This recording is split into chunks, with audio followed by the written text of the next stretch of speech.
Okay, these are some exam questions on linear sequence. So the first question, we are given that the nth term of a progression 2, 7 over 3 to 13 over 5 is dash. Before we solve this, we need to, you notice something, formally, this is not, the constant term is not equal. But you need to notice something. Okay, you notice that the first term now, solution.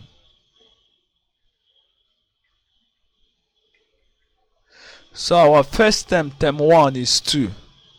And if you notice, 2 is over 1 and is the first term.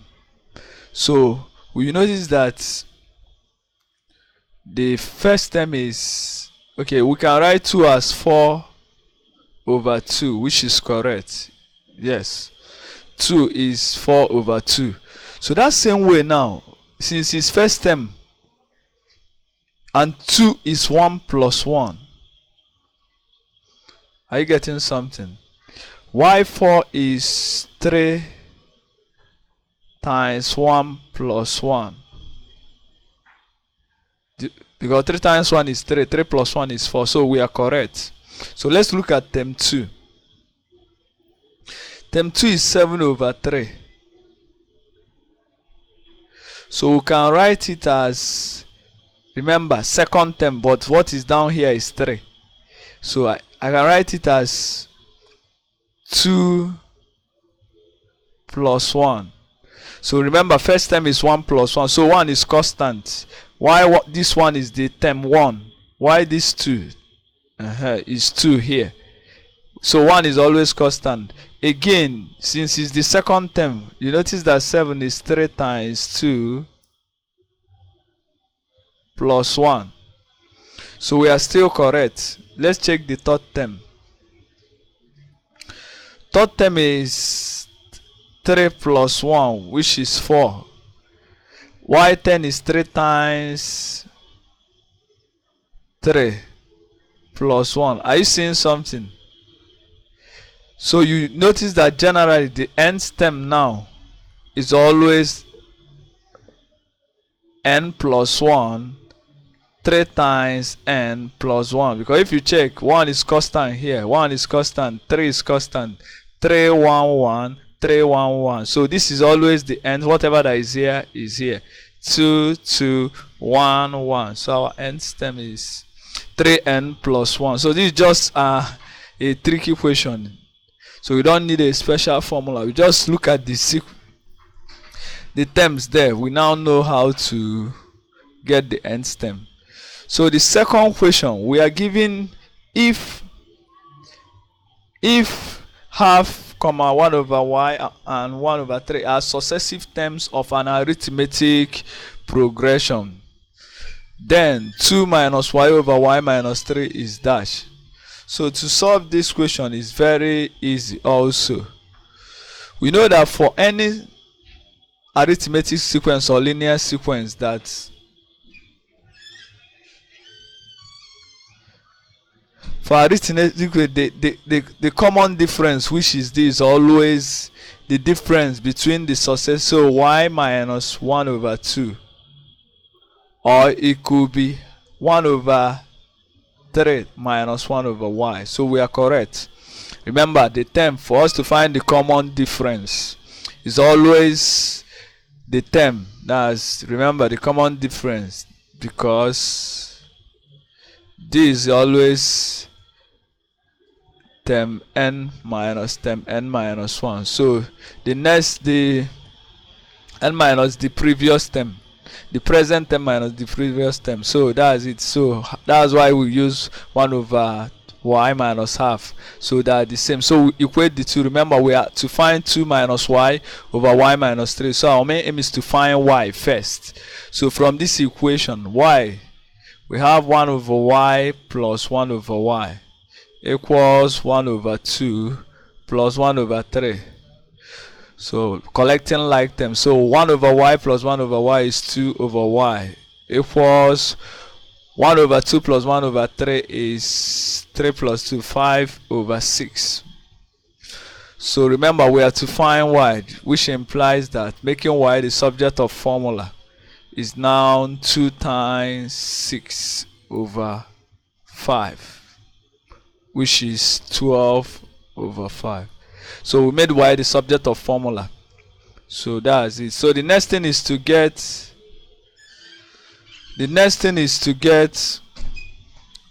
what we are asked to find, which is now 2 minus y.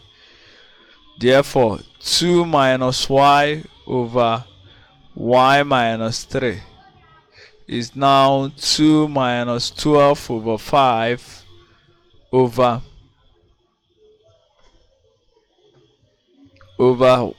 12 over 5 minus 3. So the LCM is 5 for the numerator. So 10 minus 12 is minus 2 over, the LCM here is also 5. 12 minus 15 is minus 3. 12 minus 15 is minus 3. So what do you notice? The same denominator. So we have minus minus plus, so we have 2 over 3. So that's the answer. The answer is 2 over 3. So the next question, we are given if p minus 1, 2p plus 10, and these are 3 consecutive terms of an AP, find the possible values of p. Remember again, we are going to use our common difference. So using our common difference, that common difference is always n minus 1. So which implies that we have 2p plus 10 minus p minus 1, or that same common difference is also 6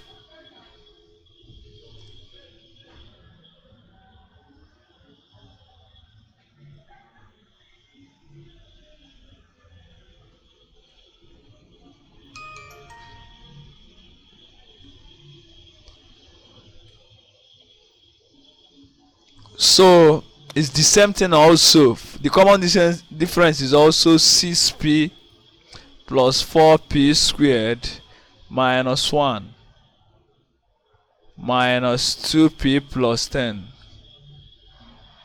So we use the common difference. So it's either we use this minus this, or we use this minus this. They always give us the common difference. So we solve this. So let's expand. So this 2p minus p is p. 10 minus minus 1 is 11. Y 6p minus 2p is 4p. There is no p squared. Minus 1 minus 10 is minus 11.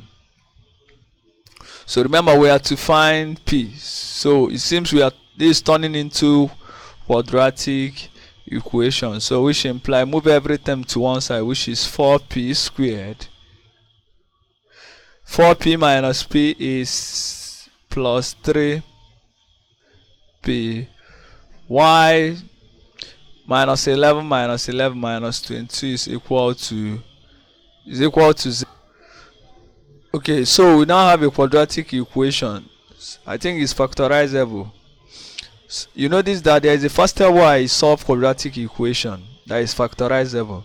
So I'll focus in the last two terms. This is 4p squared. This is 4p squared. So two terms that will multiply to give me 4p squared is 2p and 2p and 2p. 2p and 2p. It could be 4p and 4p and p. There is possibility. Also, two terms that will multiply to give me minus 22 could be 2 plus 2 plus 2 and minus 11, or minus 11 and plus 2. So if I check minus 11 plus 2, you notice that if I do 2p times 2 is 4p, this results to 4p minus 22p, and this will not give us 3p. it won't give us 3p. But assuming I use this, okay, if I do minus 11 and plus 2 here, okay, since I have this plus, let me make 11 plus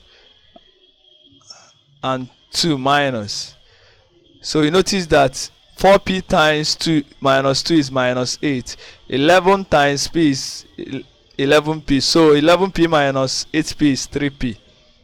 So I'm saying that this makes our work faster. So we can factor it as 4p plus 11 and p minus 2. Just focus on the first term here. Split it into 2. Split the last term. Cross multiply this way. Say that's 4p to 2, 8p minus 8p, 11 to p plus 11p. So this gives us 3p in the middle.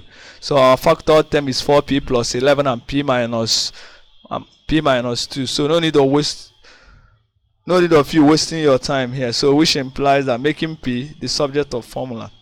P is now 2 or minus 11 over 4. So these are the values of p. We have to find the sum of the numbers from 75 to 500 that are divisible by 7. The first thing we need to know is the number. We need to get the number of terms. The number that from 75 to 500 that are divisible by 7. You notice that the first number here is 77. Plus 7 is 84. Plus, so you notice that we'll form an AP by adding 7. That's it. So notice that the last term here should be 50 over 7, remainder 1. So it should be 497. Yes, because 57 remainder 1 in 10 remainder 3. So 1 remainder 3. So it will be 497. So you notice that we'll form an AP with first term 77 and last term 497. So from our formula, do you remember the last term from nth term equals a plus n minus 1d? Making n, because n is now the number of term, making n the subject of formula. N is now 1 plus the last term minus first term over the common difference. So from this we can get the number of terms. So the number of terms here, therefore the number of terms that are divisible by 7 here is 1 plus 497 minus 77 over 7, because the common difference is 7. So we have 1 plus this 0 2 4 over 7. So we have 1 plus 60, which is 61. So we have a total of 61 terms here that are divisible by 7. So we now, we'll remember this formula, the sum of the sum of the first n number, which is n over 2 a plus the last term. So that's the next thing. That's the formula that we use to find the sum. And we've known that the n, there's the number of terms is 61 over 2. Why first term is 77 and last term is 497. And this should be 61 over 2 times 7 plus 7, 4, carry 1, 7, carry 1, 5. So 574. So we have 61 times 287. That's over 2. That's correct. So we have 61 times that, which is 287 times 61. 782 2 carry 5 17. So our answer should be 70571. So that's our answer. 17,507. So instead of wasting time, you can that's the fastest way to solve this. We need to get the number of terms. After, we now use our sum formula. Sum of the first n term of an AP, which is n over 2 times the sum of the first and the last term. So please always solve it this way, it's faster.